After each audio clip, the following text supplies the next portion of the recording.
Hi everyone, Said here and welcome to this week's video, finally, because I've been busy with writing and then this video took a lot of time to prepare because I wanted to make sure I include everything that I want to say.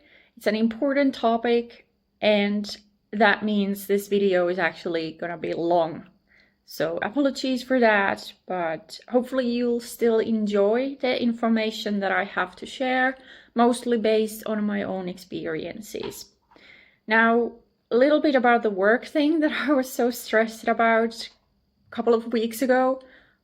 It went well enough, let's say. The management especially really liked the ideas that I brought forward and the new way to operate that I introduced.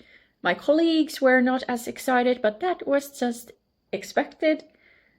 And if they have any complaints, they can take it up to management because I'm just doing my job here. I'm unfortunately the person in between, but anyways.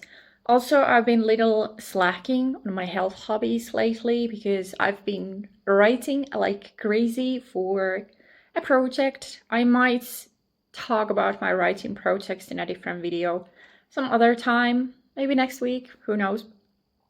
Anyways, now, topic of the week. Apartment situation in Finland and Ireland, based on my own experiences. I've been living in apartments most of my life. I've been renting most of my life. And I actually moved out of my parents in 2010. And I've been living on my own since 2017, save for most of my time in Ireland, which I think I was there for about 1.5 years. 1 year in Cork, a little bit over 1 year in Cork, and then a few months in Dublin. So I'm going to share some of my experiences there, how it was looking for apartments there, and what kind of difficulties I faced there, and some oddities that I found in Irish apartments. So yeah, the video structure is going to be some general info and, related to my own personal experiences, then where to find apartment listings, then what kind of differences the listings have in both countries, then some things about the cost of living and the apartment conditions, amenities, and then I'm gonna mention the allowance of pets here and there. Then let's go through the application process and the requirements for, getting an apartment in both countries, then how the viewings usually are. Then I need to talk a little bit about scams. And then I'm also gonna mention homelessness. And then I'm going to show my current apartment. And while you see that, keep in mind the cost of what I pay here. And then I hopefully can find photos from the places where I got to live in Ireland. I actually got pretty lucky there. And I'll also try to find some pictures of some places that are on offer for what I'm paying here in Finland to what you would get in Ireland. If I can find any good examples of that. I should be able to, but yeah, let's see. But anyways, yeah, that's the structure of this video. And again, hopefully you'll enjoy and maybe you'll find something interesting here, especially if you're thinking about moving to either one of these countries. So in Finland, renting is actually pretty common. There's lots of apartment buildings and different housing companies, though renting through a private landlord or landlady is also common enough. Generally, the prices match the quality you're going to get, whether in the city or outside. Leases are generally for longer term, from 6 months to 12 months minimum. And generally, your rent is paid once a month. Just like you get paid, once a month. I know some people get paid twice a month, but I personally prefer the once a month thing. Anyway, social welfare is pretty strict about the amount of rent. So if they think you're paying too much, then they'll tell you to move to a cheaper place, or the money tap is going to get shut off. And the apartment size doesn't really matter, it's just the amount of rent that you're paying and other living costs that you have in your apartment. I actually got told one time that I need to move to a cheaper place, but thankfully I was able to then land a job, so I don't have to worry about that anymore. You're also generally able to afford living on your own. Apartments or houses are generally not always passed down from one generation to the next, which allows for a better market. Smoking isn't allowed indoors, and some places don't allow it on the balcony either. Public transportation services are generally pretty good, especially in the cities, and generally you also have lots of amenities close by, like the store, maybe a library, school for your kids, stuff like that. Now in Ireland, renting via private seemed way more common instead of having a housing company, so you need to be extra careful for scammers. Apartment buildings seemed less common, even in cities. Instead, there's lots of these semi-detached or larger houses that have just been transformed into apartments.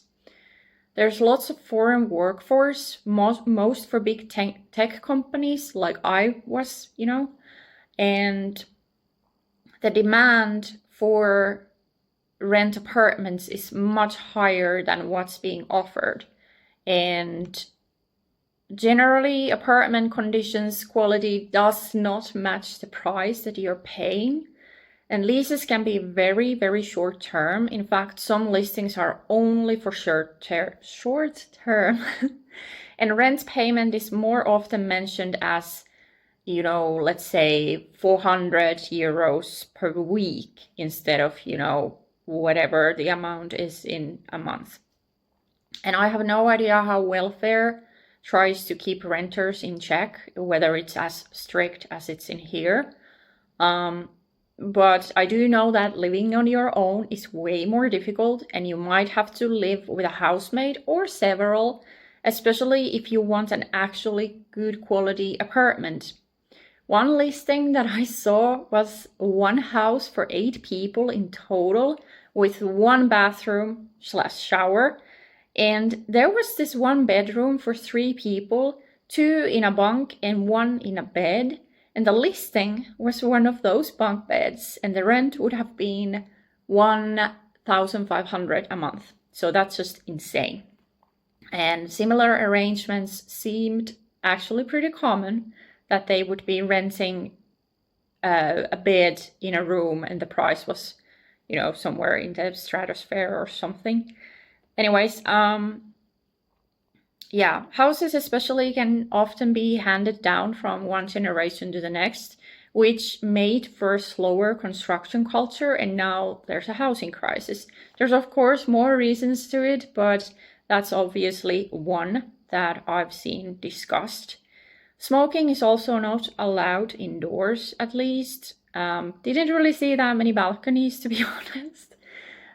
Some people might have their own tiny yard, like a backyard especially. Also, public transportation quality varies even in cities. In Dublin, the Luas, I think, is the most reliable, especially the Green Line. For some reason, the red one was constantly, there were accidents and then some technical issues and stuff. But it can get pretty packed at times in there, but generally I enjoyed Luas more than the bus or the Dart trains.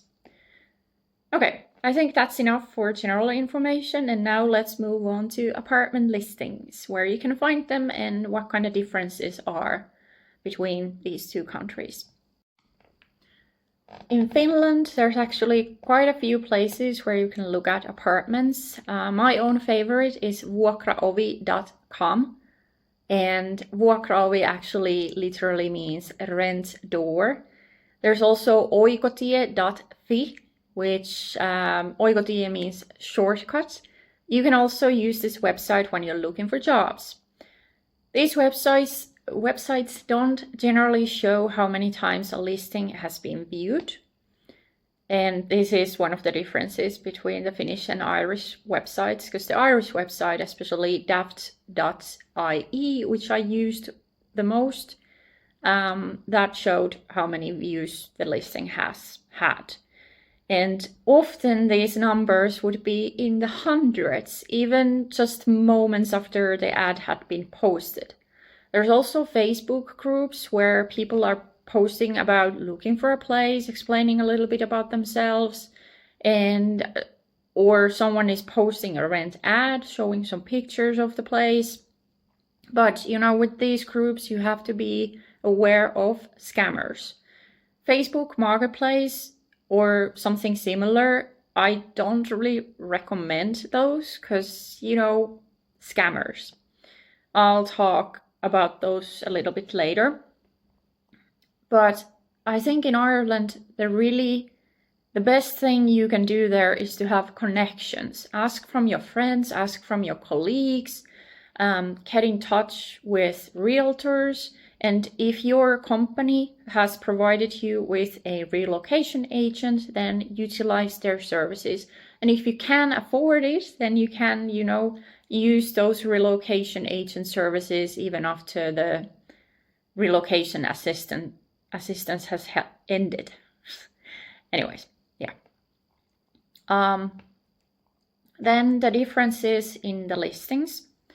So apartment size in Ireland is generally stated just as, 1 bedroom, 1 bathroom, which doesn't really tell you much, There might be pictures, which are often taken with a wide angle to make the apartment look bigger, which caused me many disappointments when I actually got to view the place. One guy had posted a dozen pictures of the floor, or rather where the floor meets the wall. So that, that frame-like thing there. And I was like, great, you have a nice looking floor. Not really, because it was the basic carpet floor, but it's like, I would like to see the actual apartment, dude. Anyways, yeah, general information about the apartment is in the description, with the location, what kind of equipment is offered, what amenities are close by. Then, of course, the allowance of pets, which usually is a nope. Sometimes they even state what kind of a tenant they're looking for. Like one lady wanted someone really quiet, and others were stating that they wanted the tenant to work at an office instead of working from home. And usually these kind of people were actually living in the house themselves, so they were looking for a housemate, basically. In Finland, however, the apartment size is both in the number of the rooms and square meters, which tells you a lot more about the space that you're going to have for yourself or your family or whatever your living arrangement is. Most ads also have pictures and a floor plan, which I sorely missed in Ireland. Of course, there, because you generally, if you're renting, then the apartment is generally furnished, so you don't have to move with all of your furniture, But in Finland, we move with our personal belongings, our TV, consoles, whatever, but also with our furniture, even the ceiling lamps, the washing machine, etc. So the floor plan can be very, very important, because then you have to, like, last time I was looking at apartments, I was like, I'm not going to be able to fit in my couch and the TV and still have, space for yoga and then all the other pieces of furniture that I have here. And now I have a dining table as well. So yeah, the floor plan is really important. But yeah, and I remember when I was moving to Finland, I actually moved with the guy that I was dating at the time. And he was shocked when he realized that, I mean, he had never lived outside of his parents' or his grandparents' place. So he had never moved in his life. And I've done a lot of moving. Like at one point in my life, I moved every year. So I'm an experienced veteran in moving. And yeah, he was shocked like how much you actually have to do when you move into an apartment in Finland. Like he was putting on some of the ceiling lights and he was just cursing and frustrated about it. And I mean, I get it because the lamps of today are not very installation friendly, so to speak. Anyways, yeah, so generally I ignore ads that don't have both pictures and a floor plan. If there's just pictures and no floor plan, I'm not gonna bother reading through the description of the place. And also if there's just a floor plan but no pictures, I am not interested in reading through the description. Anyway, the description often includes, what's the apartment like? Is there a lot of natural light? Which is also important for me. And in Ireland, I realized that it's really difficult to have this requirement of having lots of natural light. Anyways, then of course equipment. If there's a dishwasher, some of the places offer you that, so you don't have to bring in your own. Then of course any amenities nearby. Then the allowance of pets, which really depends on the housing company. Generally, pets can be negotiated, especially if you have a smaller cat or smaller dog. And then there's a breakdown of any additional costs such as water, parking, etc. And this brings us to the cost of living and apartment conditions. So in Finland, generally the cost of living is higher, but you do get better quality for your money. Apartments are generally well maintained by the tenants and the housing companies or landlords alike, at least in my personal experience. On average, I read from one source that one bedroom in a city center can average around 800 to 1K a month. And outside the city center, the average is around 600 to 700 a month. Now, I live a few kilometers from the city center and I pay 740 euros a month for rent alone. And then there's of course some extras, which I will explain a little bit later.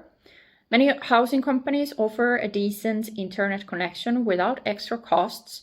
But if you do want a faster connection, then you pay them more or you get your own provider. Due to colder climate, heating is often included, sort of. I mean, your electricity bill is going to get up, go up in the winter.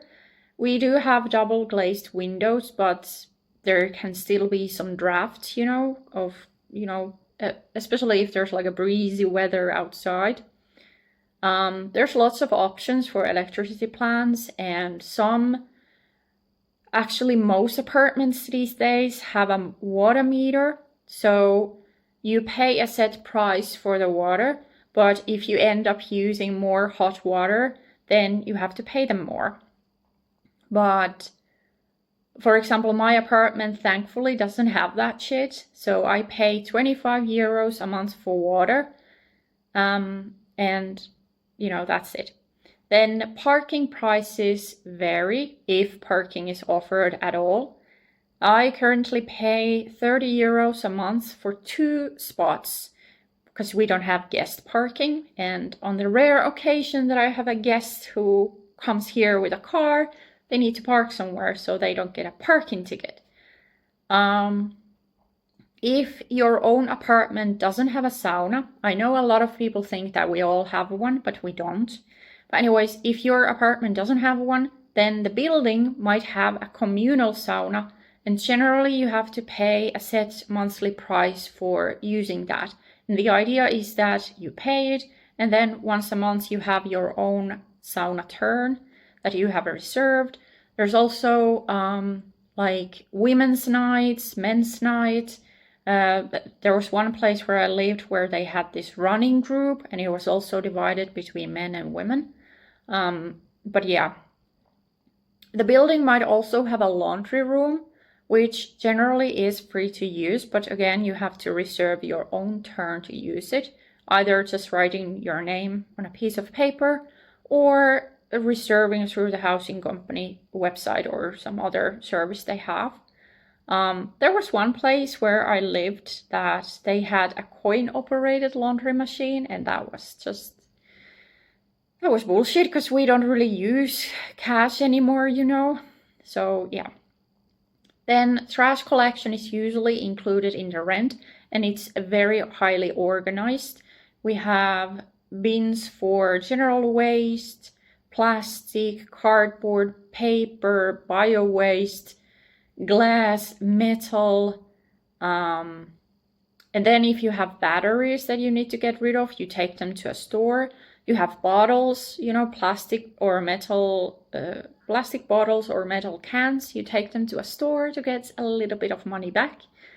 And if you have any appliances that you need to get rid of, there is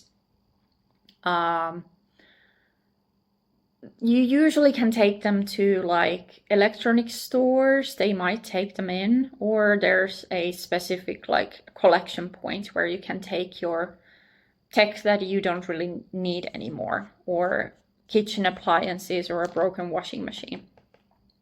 Housing company has a maintenance team, and in my experiences, they generally are very helpful and in a timely manner. Yeah.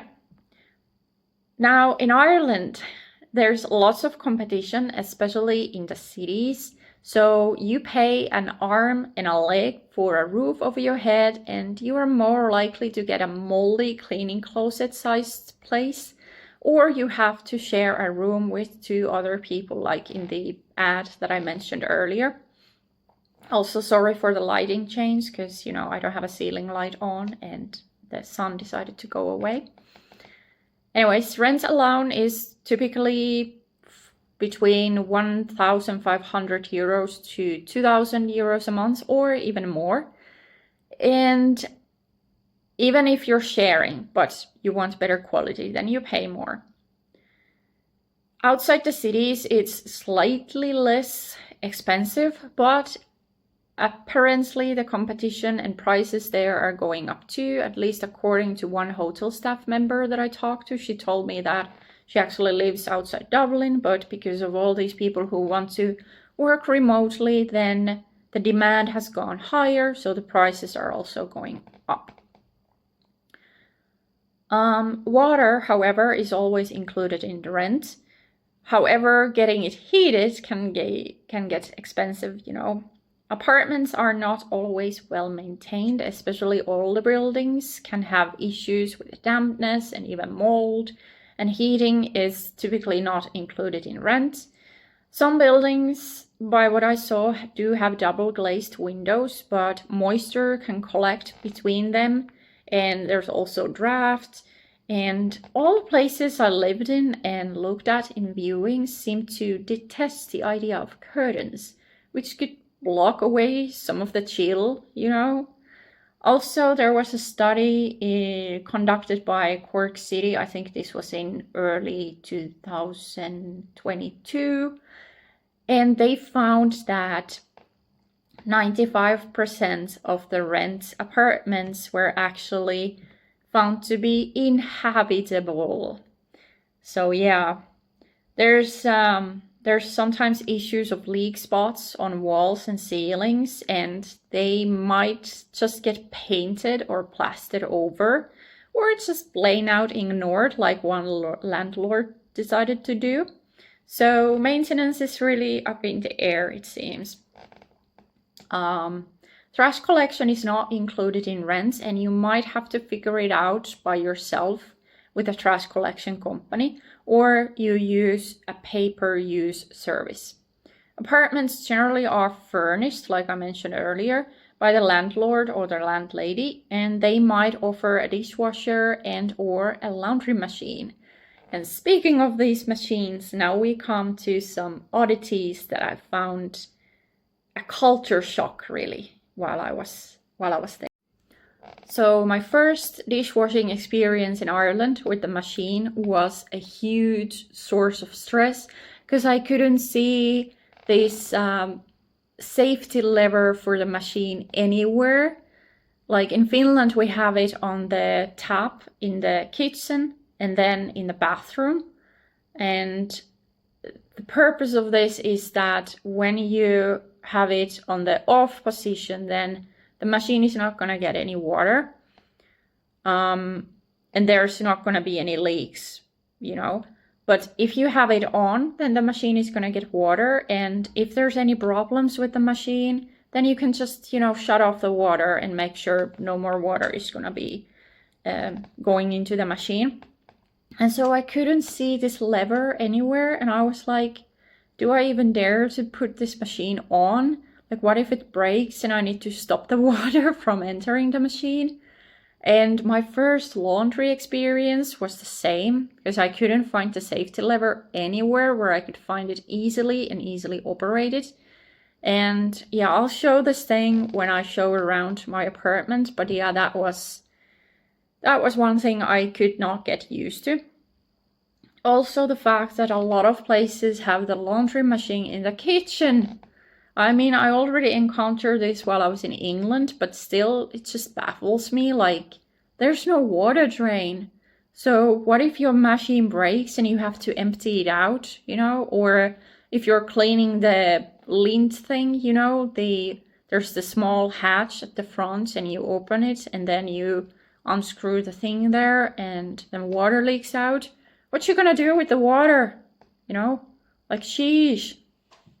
Like, we had in the house that I lived in with my housemate, we did have a laundry room in Cork, but there was no water drain on the floor of the laundry room. And I was just like, you know, in Finland, the washing machine is usually in the bathroom and the floor is actually slightly tilted. So your machine is in a corner basically. And then the shower drain is here and there's slight tilt here. So any water from the machine is gonna go into the drain. So yeah, that was definitely a shock. And then in Finland, we have these dish racks above the sink. So if you're hand washing anything, then you can put it in the rack over the sink and the water is gonna go into the sink. But in Ireland, you have to, if there was anything we had to wash by hand, you just left it on a table to dry. Like, Also, I had to use moisture collecting bags, especially in the closet. And I also ordered this moisture collecting machine off from Amazon. And I had to empty it at least once a week, sometimes more often. But yeah, that was definitely something new. Like in Finland, the apartments might have a little bit of a dry air, especially in winter. So you might actually want to have a humidifier. But in Ireland, you had to have the opposite machine, you know. Anyways, let's move on from this to the application process and the requirements for applying. Had to turn on the ceiling light because it was really starting to bother me how dark it is. It's only 11 a.m. and it's like cloudy out there and it's so dark and depressing. Anyway, so listing websites, the application process and the requirements. So listing websites often have a contact box where you can leave your contact details and even share a little bit about yourself, like why you're interested in the apartment and what kind of tenant you are. And then, of course, expressing willingness to view the apartment and how to best contact you. The listing might also have a link to the housing company's website where you can apply for a specific apartment and any other that catches your eye. The application form asks you for your social security number. This is done as a identity check, but also so that they can check for your credit history. Now, we don't have a credit score system like in the US, but if you do have a history of any unpaid bills, including taxes kind of things, especially if there's lots of unpaid things, then you will find yourself struggling to get a place.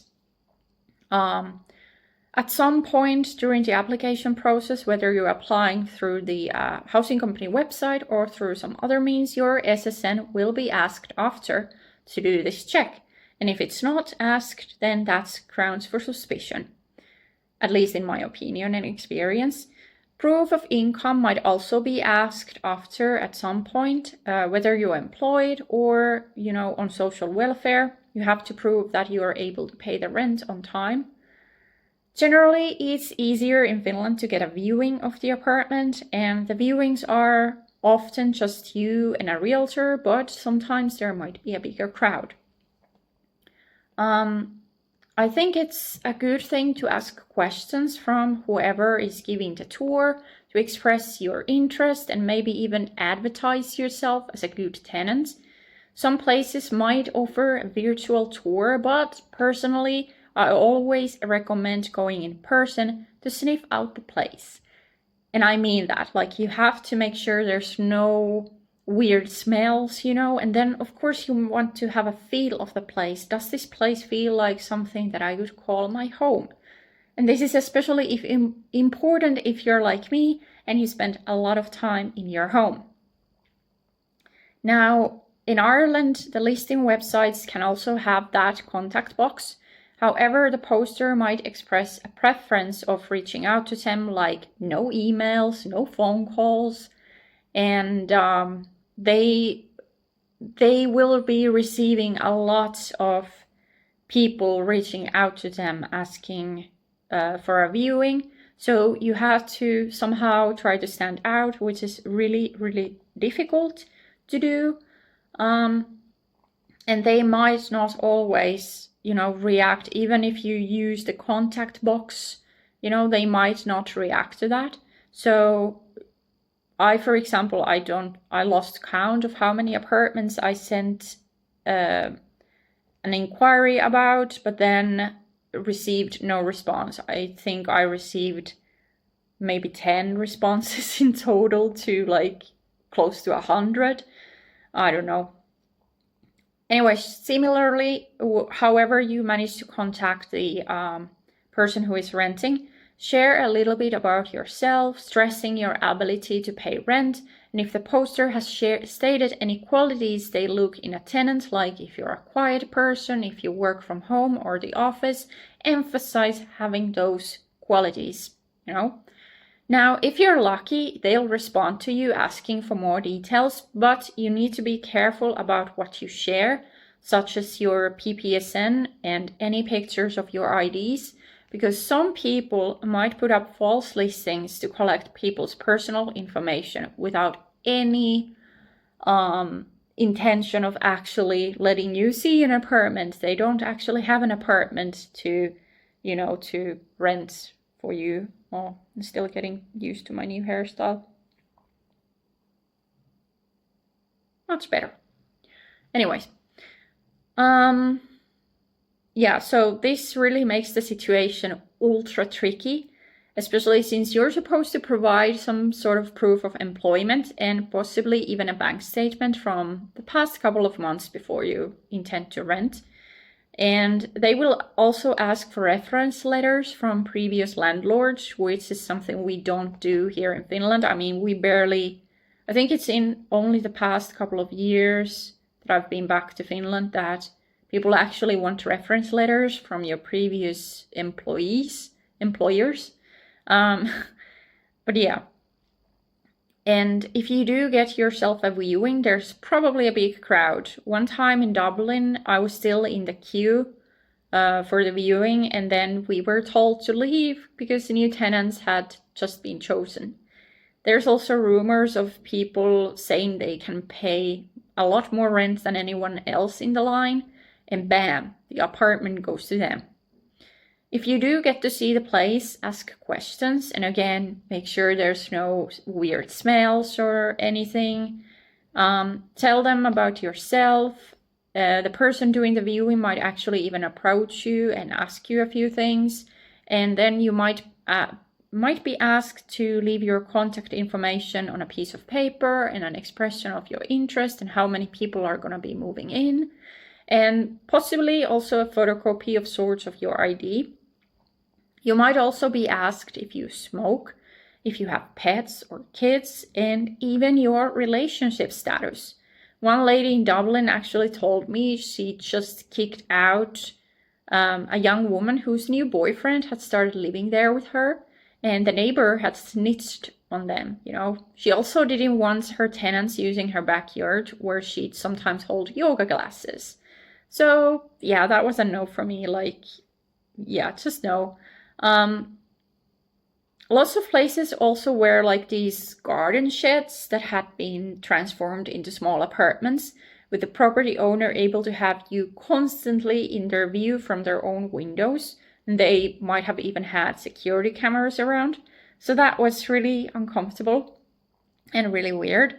It's also common that when you're looking for a place, people might offer you a temporary accommodation option in a room while you look for something more permanent. And again, you gotta be careful with the neighbors so they don't snitch on you, especially if you end up staying there longer than you had planned, like what happened to me in Dublin.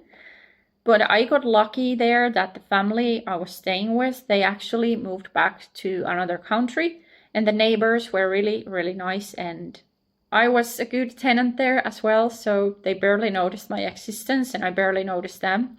So it was a good arrangement. Also, the thing was that the family had to make a really precarious arrangement that the husband was the only tenant listed in the place, because apparently if you have kids, some landlords don't want you as a tenant. And the moment the man had applied on his own, boom, apartment leased. So yeah. And if you have pets, you'll probably have to hide them and risk getting booted, you know, because then you're breaking the terms of your lease. And now this brings us to a really uncomfortable and sad topic, which is homelessness and scams. So there is some homelessness in Finland, but as far as I know, it is not as visible as in the big cities of Ireland. Ireland was actually my first time seeing homeless people who were clearly homeless. And that was something that I actually still haven't fully processed, you know, in my head about that experience. And it's really difficult for me to, you know, imagine that happening. Like, of course, I'm starting to see that in Finland we might be heading towards a way where we unfortunately will have more homeless people in the future. But generally, it's not easy to become homeless in Finland, as far as I know anyway. Like, you really have to fall through all the security network tracks.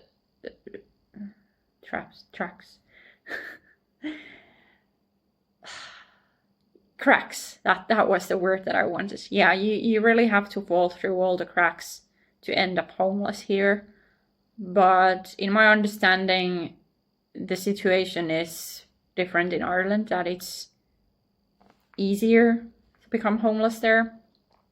And yeah, I generally tell people that it's easy to find a job in Ireland, but it's really hard to find a job there.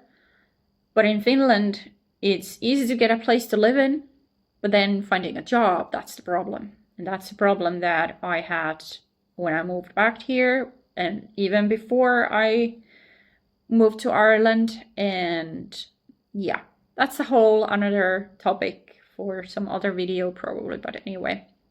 Now, scams then. I've already been bringing this up every now and then in this video, but generally scams are less common in Finland. However, especially in the past, women specifically had to be careful when responding to listings. One time, for example, my mom asked her bestie's boyfriend to call the ad poster, and then he went to the viewing with her because there were some sleazebags who would try to suggest that women could pay the rent with other means than money. And hopefully you'll catch the meaning of that. Anyways, and in Ireland, there was actually at least one colleague who mentioned that some landlord had tried to pull the same trick with her. And again, like I mentioned before, there's also this huge problem of scammers posting false ads. Either they're just fucking around with whoever actually owns the property, and they don't actually have the rights to post the ad, and or they're trying to collect people's personal information. My own guideline there was that if the place looked like a Scandinavian apartment, yet its rent was low, as in what a similar apartment would cost in Finland, then it was a scam. Scams for me also meant that a listing would make you believe you'd live in the place by yourself, but when you get in touch with the landlord, they'd end up revealing there's actually more people living in the house, sometimes possibly even they themselves. So yeah, not good. Misleading people like that. But anyways, I know that's a lot of information here, and I probably forgot a few things. There was actually one thing that came into my mind while I was speaking, but now I've forgotten it. No idea what it was about. But anyways, now I'll show my current apartment and maybe even share pictures of the places I got to live in Ireland. Again, like I said, I actually got pretty lucky there for a good while regarding the conditions of the apartments, even the location, especially in Dublin.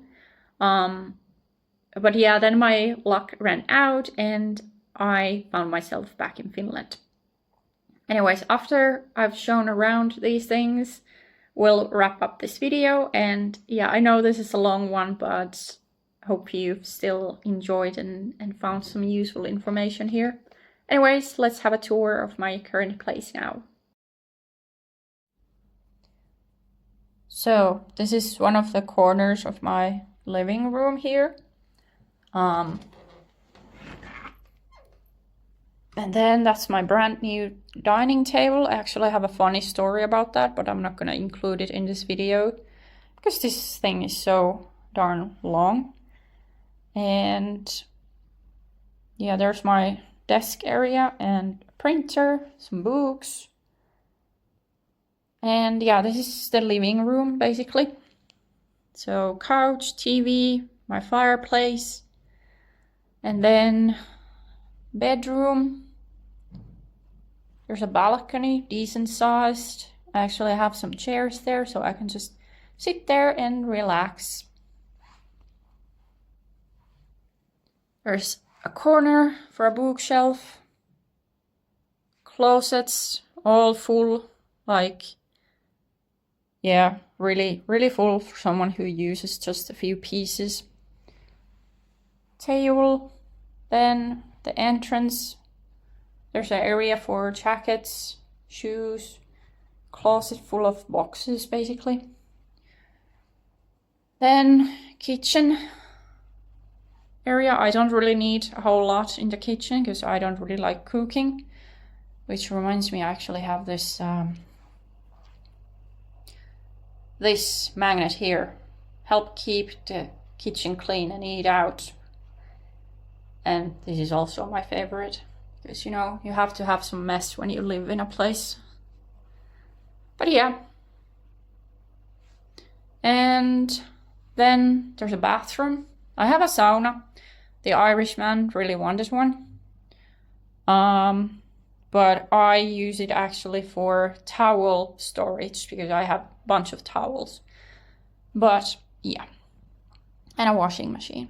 And you can't really see it, but yeah, the the floor is slightly tilted so the water goes out. And then I have my recycling center here. There's papers, bottles, and then cardboard. And now the thing that I spoke about. So this is the safety lever. And there's one in the kitchen and one in the bathroom. So now it's in off position. But when you turn it this way, now it's on. So if I had to use the machine, it would get water. And I don't think, yeah, it doesn't even go the other way. So it's always this way. And this was missing in Ireland and I was so stressed out. Anyways, that's my apartment here. And then next some pictures, if I can find them, from the places I got to live in Ireland.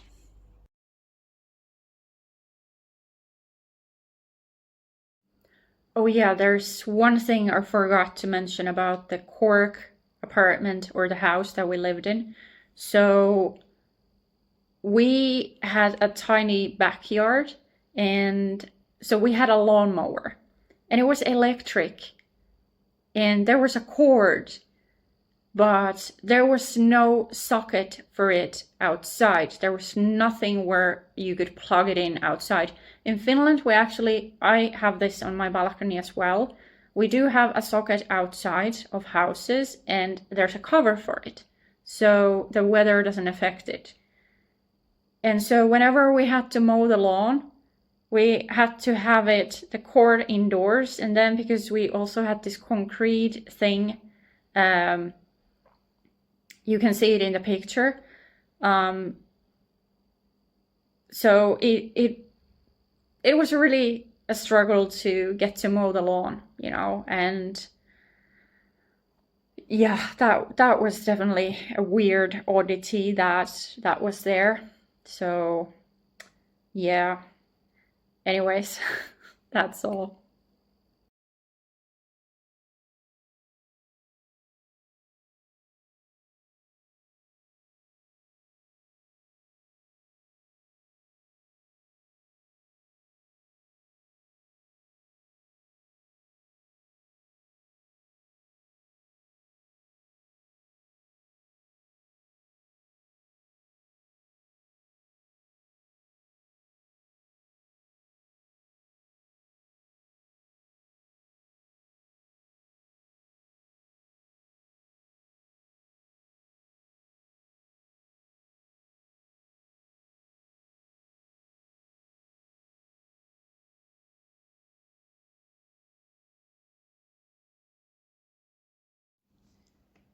Now we're actually looking at daft.ie, and I actually recognize this apartment that it keeps going around.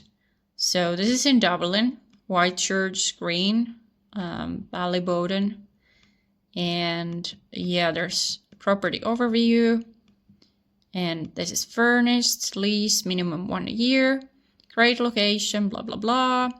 And there's some bus information. There's a map of the area. And now I want to show you the pictures. So this is actually a pretty good condition apartment. This is 1,000 per month, you know, and I think it's just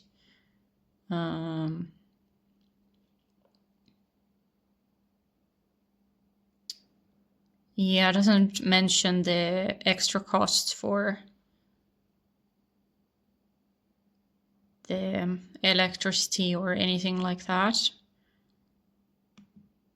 Here's some pictures, and yeah, for 1,000 you get basically just a walk-in closet, you know.